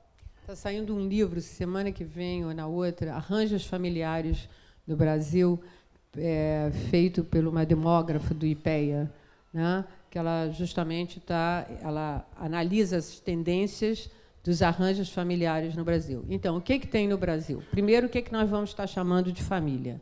Né? Hoje, o número de famílias monoparentais cresceu, né? Ou seja, um pai ou uma mãe com os filhos, que antigamente você tinha uma mãe com os filhos, hoje você pode ter, e tem frequentemente, um pai ou uma mãe criando os filhos, pessoas solteiras, que cresceu consideravelmente, monoparentais cresceram, solteiros cresceram, idosos morando sozinhos cresceram. A pirâmide no Brasil não é mais uma pirâmide, a população está envelhecendo, e certamente a arquitetura da casa e a dinâmica interna da casa ela vai se alterar. Você não tem nenhum banheiro no Brasil em que você entre para comprar um apartamento que ele venha dentro do box com uma alça de segurança, né? Não digo nem para idosos mais, mas para evitar acidente, uma coisa que já é bastante comum em outras sociedades, né? O tamanho, por exemplo, embalagens para solteiros e pessoas sozinhas ou pessoas que viajam. No Brasil, você não tem, né? Você procura uma pasta de dente pequena, e é engraçado, né? Porque lavar os dentes no Brasil, no espaço público, é uma atividade extremamente comum, o que não é nos outros países. Você vai lavar os dentes depois do almoço no banheiro de um museu americano, as pessoas param, ficam paralisadas, olhando para você com aquela cena íntima pública, né? Porque ninguém lava os dentes na frente. Aqui, não. No entanto, todo mundo tem, no trabalho, uma gavetinha com a pasta de dente, desodorante, etc. Você procura alguma coisa para carregar na bolsa, você não tem. A desculpa sempre que o tamanho do mercado é pequeno. Não é. Hoje em dia, né, o número de idosos morando sozinhos, o número de solteiros e o número de monoparental já justificam, né, você ter embalagens que atendam a isso. Por exemplo, tem toda uma campanha governamental, uma política pública para legumes, verduras, orgânicos, agricultura familiar, etc., etc. Você chega no supermercado, o tamanho, né, do saco para a folha, para você fazer uma salada, é imenso. Se você é solteiro, você vai comer salada no almoço, no jantar, todo dia durante a semana, aquilo vai ser jogado fora, né? Tem que se arranjar, certamente, essa diversidade, eu acho que nós estamos muito aquém. E eu acho que tem muita oportunidade. Por exemplo, agora já tem embalagens para maçãs de pouca quantidade, que foi uma inovação, que não tinha, acho que são 2 maçãs, ou frutas de diferentes categorias que você possa levar para casa. Já tem uma empresa que distribui frutas embaladas só com filme, às 10 horas da manhã, às 4 horas da tarde, né, para controlar a obesidade, etc., né? Então, eu acho que tem inúmeras oportunidades à frente com os novos arranjos familiares, né? Você chega a mulher hoje em dia a trabalhar fora. Uma das coisas que é surpreendente, aonde a mulher de classe C vai planejando o jantar? Ela vai planejando quando ela entra no metrô, senta no ônibus. Ela vai chegar em casa, o que ela vai fazer? Né? Então, você tem que oferecer a essa mulher condições de produzir uma refeição, entre aspas, saudável, e, ao mesmo tempo, que ela não fique até as 10 horas da noite na cozinha. Porque uma coisa é fato, eu não falei, né, na questão, na tendência de praticidade. Se não for prático, não vai pegar, em termos de casa ou em termos de alimentação.